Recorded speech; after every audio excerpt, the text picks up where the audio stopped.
Ambassador, colleagues from Keren Kayemet Israel, ladies and gentlemen from the Foreign Ministry, welcome to the Grove of the Nations.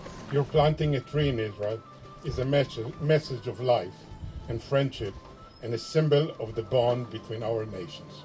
I know that you have over 40% of the land is forest, and so we sure have a lot to learn from you.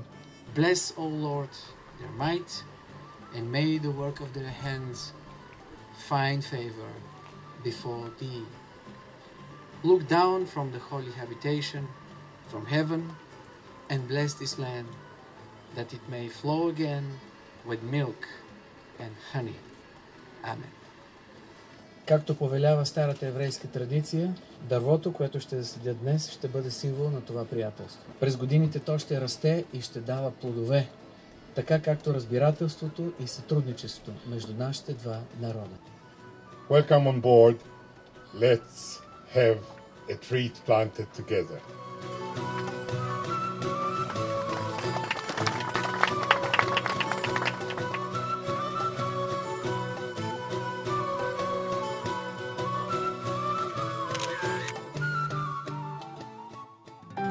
Keren Kayemet LeIsrael, Jewish National Fund, 110 years of green action.